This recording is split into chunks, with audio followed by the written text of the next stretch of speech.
Good morning, good afternoon and good evening from wherever you may be in the world, and welcome to Sunday race day here at the Nürburgring. After a short fog delay, we're finally going racing. We have two races under our belt already from yesterday. My name is Dan Pepels. Next to me in the commentary booth, as always, is Frederick Lestrup. Frederick, two races yesterday already. We were promised rain, we got rain, it was wet. It's half dry, half wet again. But luckily we have these beautiful Hankook Ventus TD semi-slicks, and it's the perfect weather for them. Exactly, Dan. Hello everyone watching at home and here at the circuit. So we have a little bit of a delay, just like you mentioned, and still some tricky conditions out there. So DTM just did their qualifying. They were all on slicks. As you mentioned, we have a Hankook semi-slick tire. So we're using the same tire in the wet or in the dry, and this will be good conditions for it. So they only have the out lap now to get some heat in the tires, prepare themselves, see where there is grip, see where there is fog or where there is wet patches or not, and it's the only chance they have to get ready. Yeah, this is a crucial moment. That moment you go out and you have to figure out where the grip is. We saw Kelvin de Groot, we saw him yesterday excel in these kind of conditions. I want to correct you though, not all DTM drivers were on slicks. The fastest 2 lap times in that qualifying session were set on the wet, but it was only, I think, a 1/10 and a half that separated P1 to P3, and P3 indeed was on slicks. So it's kind of that changeover period where you go from wet to slicks. Now in the period that we are not having any racing, it dries up as well. So I think we'll be seeing improving lap times throughout the whole session. Frederick, the drivers are lining up. We have Victor Nielsen on the pole position after qualifying yesterday. He had his second fastest lap. That was also good enough for pole position here in the third race. Kelvin de Groot, he will start in second place ahead of Linus Schenelund and Lucas Stiefelhagen in P4. He gets another chance. A tired weekend for him so far. Did well in qualifying. Race 1 was a good one, but chaotic. 5 drivers fighting for that first position. Didn't get the better of it there. Finished 4th. Was 2nd going into the last lap. Then it's Enzo Holman in 5th, Patricia Stalizzana in 6th. Storm Gedrum, he did well yesterday. We have to say in these kind of conditions, first time driving a car like this, Frederick. And especially in these conditions, that's tricky.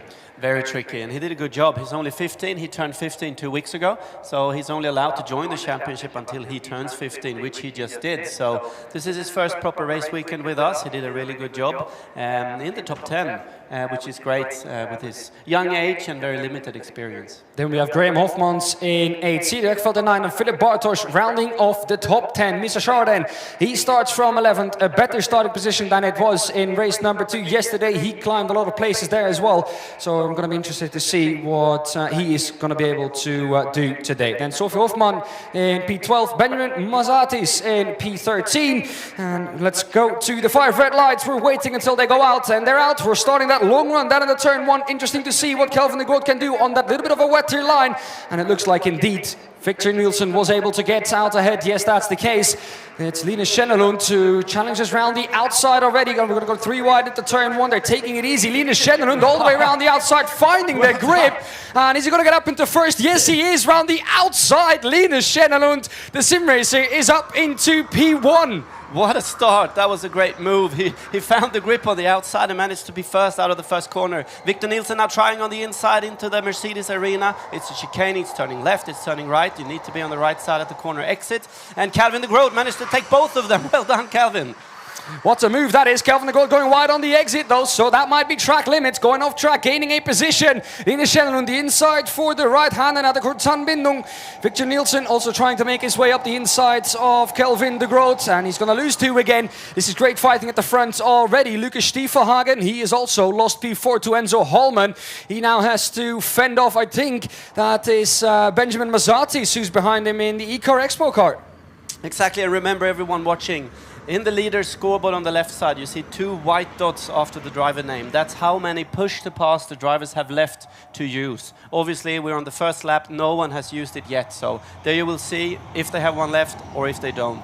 So there's a dry line, as you can see. There's no time for anyone to risk anything this early in the race. But Kelvin, he wants to get past Linus. He wants to drive away, get that gap. And we know that Victor Nielsen is also ready to pound and attack. And Enzo Holman looks quick at the moment. He needs to catch up with this group and to be able to attack. There's a lot of fighting going ahead in the back, and we've got someone, I think it's Misha Sharadin that has gained a lot of positions. Oh, look at this, Frederick. Different lines from the two at the front. The exit is for Kelvin de Groot onto that long straight, and that is crucial. He's going to get the exit, the better run out of the corner, and he's going to take that first spot away from Linus Schenelund. That is pure experience. That is Victor Nielsen still behind him. Enzo Holman now catching up to this group as well, Frederick. He had good pace in the wet as well yesterday. The inside, though, Linus having a look, but I think Kelvin is going to keep that position. Victor Nielsen looking for the cutback. Linus covering that off perfectly. It makes it tricky, though, Frederick, in these conditions. There's only really one dry line. Is the outside line the wetter line quicker? Is the inside line where it's a little bit wet still, but there's rubber down? Is that quicker? It's tricky in these conditions. Extremely tricky. I saw in the background Misha Sharadin. He made a great first lap. He was up to P8, but he made a mistake in the first corner and lost a few spots again. Great fighting by the guys and girls here. So Enzo Holman, he can't really catch up to this group. He needs to get under the rear wing and make a move. So Kelvin de Groot. Oh, we have a car going backwards. I think it was Siri Högfeldt going backwards out of the chicane. Let's see if we can have a replay of that. But Kelvin, he's making these moves, Dan. He's making these moves early in the races. He's putting himself in a really good position where he's not risking anything. He's taking the points and he's in the lead again. He has won. Oh, Victor Nielsen has gone round. That's crucial. That's second place in the championship. And Kelvin de Groot in first will be laughing now. This is crucial for the championship. Has taken some of the advertising board on the front of that car as well. He's trying to shake that off, but that's stuck on there. That's going to hamper his vision as well. Oh, Victor Nielsen, what have you done? I think he touched the wet part and that spun him round, but that's crucial. Linus Schenelund up into P2 now. Enzo Holman going to be the laughing third. Lucas Stiefelhagen in fourth now. And Storm up into P5. Let's see if he can recover from this. But that is stuck on there, Frederick. That's not good for Victor Nielsen. Obviously made a mistake, and this is worst case scenario. If you can't get that away from the car, there is a risk of overheating the motor, overheating all the components, so he needs to get that off. I mean, he won't damage anything. The car will shut off if it gets too hot, but he cannot afford this from a points perspective. So I hope that can fall off in some way, not really sure how. It's like a big windbreak, like a parachute in the front of that car at the moment. What he needs to try and do is try and get up behind the car, try and get into that toe. There's a low pressure area, and that will suck that off the car. But you first have to try and get in behind someone. Now, is he going to wait for someone? Is he going to try and catch up to Patricia? I think I know what he's going to try and do. If he's going to be able to do that with the parachute that he has at the front of his car, that's a question. But taking some of the advertising board with him here at the Nürburgring. Patricia, she's now up to P6 after that. Storm up to P5. Victor Nielsen now P7 for him. He's going to have a tough job for him trying to get up into that podium. Benjamin Mazetis, he's in P8. Then it's Sophie Hofmann in P9. She excelled in these conditions yesterday as well. Got P10. Then Misha, after that mistake he made in turn 1 from P8 all the way down to P12. So that was a costly mistake for him. Here we're going to get a replay of that already oversteering. Hitting the curbs into the left-hander, obviously oversteering already going into that corner. What a shame for him, getting some commercial boards with him here. Yeah, ADSC won't be happy with that. But yeah, that's. I think he touched the wet patch on the entry already, then got a bit wide onto the painted stuff. You don't want to touch that when it's wet. Super slippery, and around he goes. And this is crucial for the championship, Frederick. Enzo, who took third yesterday, with this result, might be looking to even take second place now in the championship on a weekend that he's happier in the car than he was really at the Nürburgring. He's now up behind Patricia. He's going to try and get that board off the car. There you go. Finally. There you go. It's off the car, but that's not what we want. It's on the track now, and that might cause a safety car picked up by another car, and it's back onto another car, back onto the racing track. This time, it is the 47 of Sophie Hofmann. This is incredible, Frederick. I've never seen the like of this, but it's on to Sophie Hofmann, her car now. She now has to try and get up behind the car, and she's now risking overheating. I mean, we can't produce better advertising for ADAC, can we? This is not good, but yeah, it's part of it. So Victor Nielsen now, he's attacking Patricia going into the first corner. He needs to get some momentum back now. So here you can see it in the chicane, finally getting lost. I think someone ran it over, and then it got stuck on poor Sophie Hofmann. I think the story of this race is going to be an advertisement board. Kelvin de Groot at the front of the field, a 1.2 second gap for now. Linus Schenelund, he had the pace yesterday in these kind of conditions, Frederick, to be second. He is now second. This will be his best position at Hesder. Yeah, indeed. I mean, this is the reaction, Frederick, we had in the commentary booth. That's why I couldn't believe it when I saw it. Yeah. But that's just the bad luck that Sophie Hofmann has got this week. And Graham has capitalized off of that. There's the board once again. Kelvin de Groot, like I said at the front, 1.2 seconds of a gap. Then it's Enzo Holman in third, 4/10 away from Linus Schenelund at the front.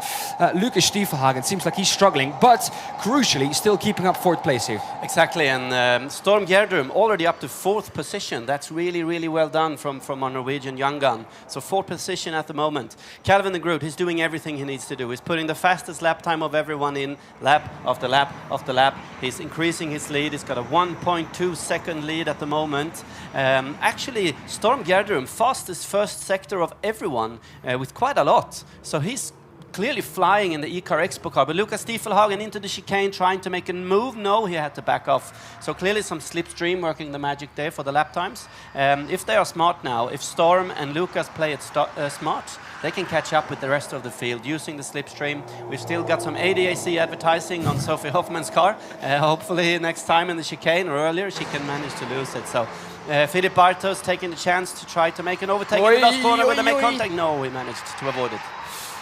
Good avoidance there from Sophie as well. Philip was a bit late into that corner, tried his luck, tried to outbrake her, but the last corner tricky with these conditions. There's only really one dry line. You can see though on the asphalt it is drying up. The wind that we have here, the conditions that we have are perfect for a drying track, so lap times constantly improving. Still though, it seems like the outside line is faster going into turn 2. Linus Schenelund is now 5/10 behind Kelvin de Groot. Fredrik, he's closed that gap up, and might he be looking to take his first ever victory on a weekend where he only took his first ever podium? Schenelund looks really quick. I think he's playing it smart. As you can see on your screen on the left-hand side, de Groot, Schenelund and Hallman, none of them have used any of the 2 push-to-passes that they have available. So for sure they're saving it for the last lap. You don't want to waste one if you don't need to. So they're saving it for sure. Patricia Stalizzane also catching or keeping up with Victor. But here you go, poor Sophia Hoffman. This is hampering her performance on the straights. It's the chicane, Dan, where you have low speed. The wind is not pushing it against the car, where the chance is to drop it and lose it from the car. Depends what you call low speed. I don't think anywhere in the circuit here we do a low speed. Into the chicane is definitely the slowest part, Fredrik. But as we've seen so far, she's gone through that chicane multiple times now. It's not quite slow enough to try and get it off the car. It might do her performance actually better to get in behind Philip, but of course no one wants to give up a position. That's also understandable. Let's see if she can get that off during this race. Storm still trying to fend off Lucas. You can see the trio at the front of the field. You can see Storm blocking heavily into the last corner. This will hamper his exit. He doesn't get the high corner entry, which Lucas will. So Lucas for sure will have a good exit now. No, he managed. He managed to keep a good exit. That was well done. So Storm has clearly found some grip there on the inside. Yeah, it's the lines that you have to try and experiment with. You can see them going offline to try in an attempt to try and cool off these tires. Also in an attempt to try and fend off from Linus. That was Lucas Stiefelhagen trying to make his pass on Storm Gjerdrum. Has he made that stick? We're still looking at Sophie's car. Indeed, he's gone wide, and that's now throwing them back into the clutches of Storm Gjerdrum and I think Victor Nielsen and Patricia Stalizzane. So Storm is still ahead of Lucas up into P4. He is now. He's now on his own, but as you can see on the left-hand side, Storm has used both of his push-to-passes already. It's only Benjamin Mazzatis and the top 3 in the race so far that have both of their push-to-passes left.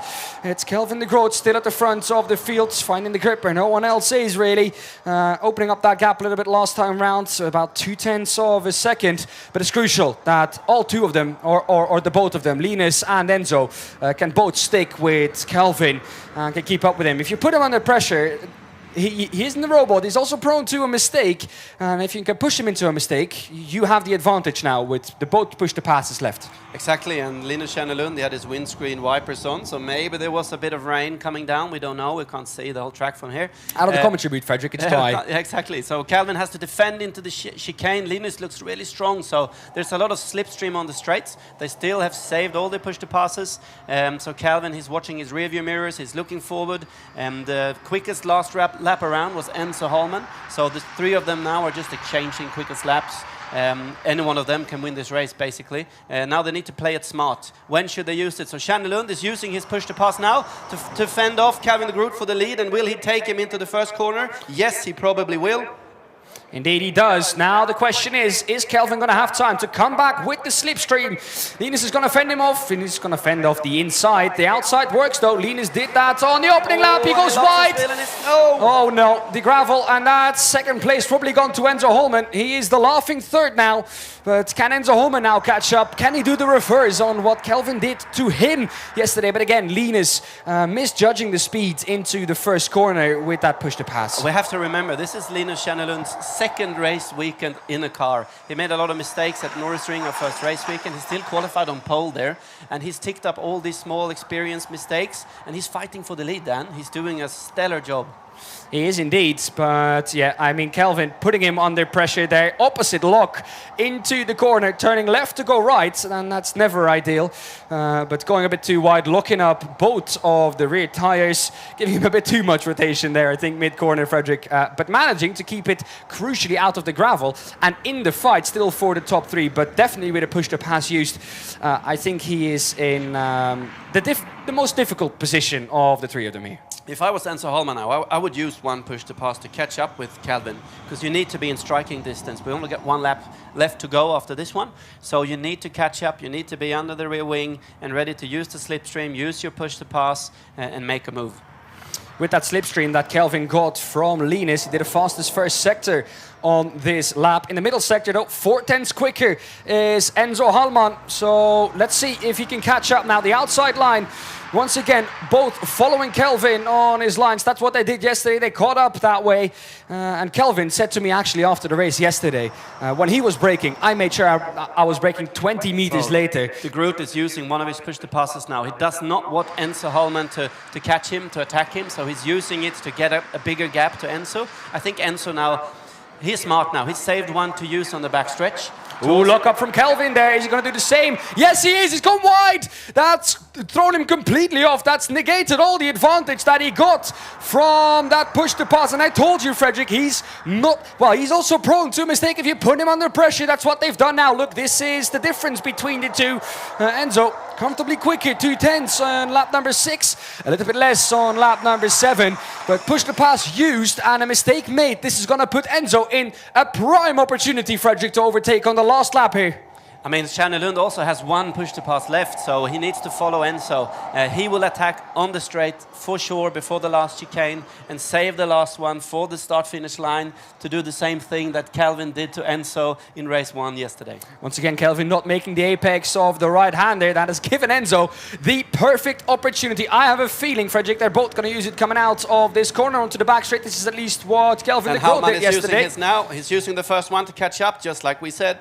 Yeah, is he going to overtake him? Is he going to be able to overtake him? That's the question. It's going to be an inside move, an outside move for the corner, but an inside move for the chicane. Kelvin fending that off. Slipstream being used. Kelvin de Groot using one in defense to it. Whoa, whoa, whoa. He doesn't know that Enzo still has one to go. So Enzo, make sure you're doing the last corner perfect now. Focus on the corner exit. Use your push to pass. This is his chance to win his first race of the season. Is he going to be able to do what Kelvin did to him yesterday? Who can remember? 44 thousandths was the gap. The exit of this corner crucial. Enzo Holman going to press it now. A run to the line. Is he going to be in time? It's going to be a photo finish. It's going to be Kelvin de Groot once again winning that race. Enzo Holman 46 thousandths of a second this time. It's unbelievable, these two making a show of it this weekend. That ADAC board still on the car of Sophie Hofmann. But Freddie, this is the second time this weekend a finish has been within a tenth of a second. All three cars within a second at the front. And once again, we have the same podium we had in race 1 yesterday. Sophie Hofmann still with that board on the car. But what a race we've seen once again. What a finish. I mean, push to pass is doing its job, isn't it? It's working. So he caught up with it and he tried to do the same move. But Kelvin also, he did not have a push to pass out of the last corner. But he still managed to have that perfect exit. 0.04 between the two of them, just like in race 1. This is exciting. Well done, boys and girls. Unbelievable, Frederick. That was a race to remember once again. Wow, what a weekend we've had here at the Nürburgring. This is the second time we've finished within 1/10, and it's the same order once again. Kelvin de Groot ahead of Enzo Holman, and then Linus Schenelund in P3. A third place for Linus Stjärnelund and a third first place as well. And Kelvin de Groot keeps up his podium streak, does a Grand Slam in the race, has only missed that pole position. Quickest in practice one, quickest in practice two. We always knew coming into this weekend that Kelvin would be quick, but who could have predicted with how close it would have been this weekend that it would have been a triple victory weekend for Kelvin de Groot. Wow, what a race. Here we go, here's that run to the line again. Enzo Holman using his push to pass, the checkered flag out, and this time it's 46 thousandths of a second. Wow, it's the second time that's happened this weekend. It's the third time that's happened this season. Now, if that doesn't get you excited for the Sachsenring already, we have to wait quite a bit for that once again. It's going to be a long wait, but boy, we had to wait for this race a little bit longer than we expected. Race was supposed to be at 08:45 this morning. We had a bit of a fog delay there, but it was all worth the wait. Kelvin de Groot wins ahead of Enzo Holman, Linus Stjärnelund in P3, Storm Gedrum in P4, picking up his best finish of the weekend. Victor Nielsen, with that mistake he made, managed to make his way back up to P5. Lucas Stiefvagen, after a difficult weekend, will be happy with P6. Patricia Stolizzana, P7, and Benjamin Mazatis in P8. Graham Hofmans in P9. Philip Bartos, once again top 10 for him. Sophie Hoffman in 11th. Ben Bendla, P12. Lawrence Rule, Misha Chardin, Sir Hekveld, and Chantal Gunnar, P12, 13, 14, 15, and 16. That is the final order of the weekend, and we are waiting for these cars to get back into Park Ferme. Here once again is that mistake from Linus Stjärnelund that made him go wide into the first corner, locked up both rears, and well, had to slot into third place there. Then it's Enzo Holman in P2. A great drive for him, and that's his second place of the weekend. Didn't quite have the race he wanted in race 2, but definitely made up for it in this one. We'll look to try and attack Victor Nielsen now for that second place in the championship. Kelvin de Groot, a triple victory weekend for him. Finishes this weekend off in style. 46 thousandths of a second was the margin at the line for Kelvin de Groot.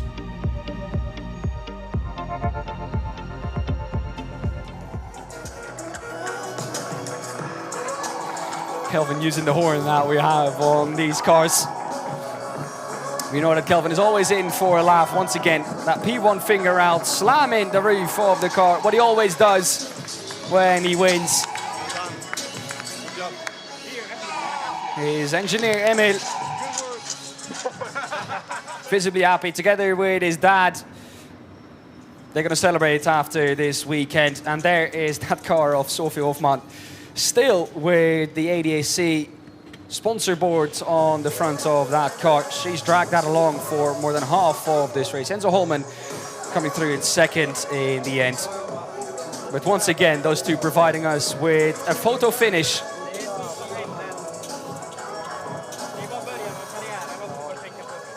Linus Stjärnelund, and only his second racing weekend ever. Remember, he came from sim racing and he's performing as he promised us. He's up in the top 3 once again. Third podium of the season for him, third this weekend as well.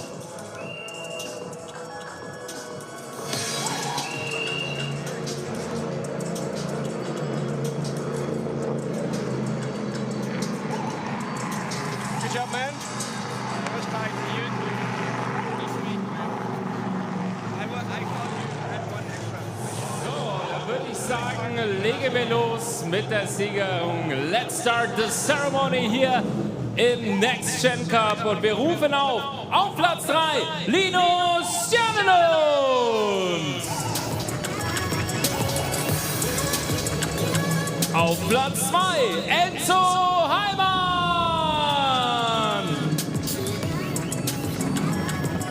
Und der Dominator des Wochenende, Kelvin de Groot.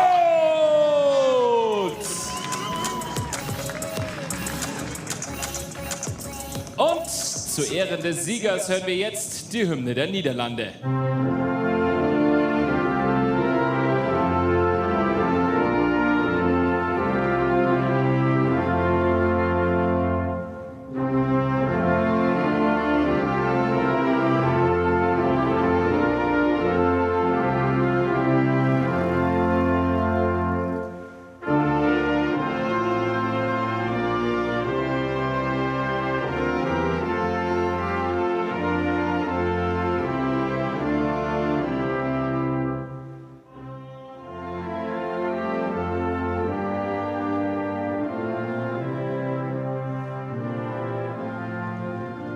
Gebt nochmal einen kräftigen Applaus für unseren hier im Next Gen Cup.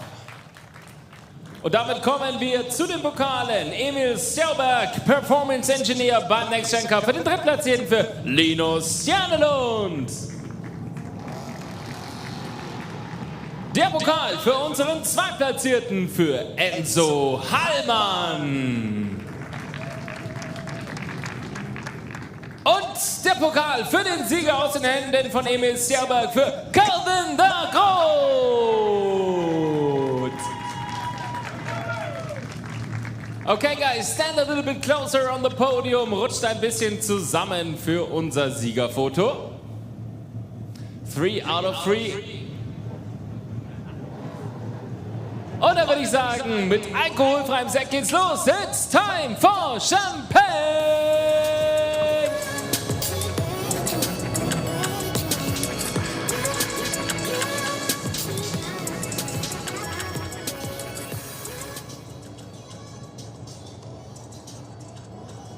How to do the champagne. He said to me yesterday, Kelvin, emptying that whole bottle, but what a weekend we've had. 3 times he has won this weekend. I'm going to thank you very much for being here this weekend. Hope you've enjoyed 2 within a 10 finishes. Thank you very much for being here this weekend. I'm going to thank you for watching on the live streams, and we'll see you at the Sachsenring.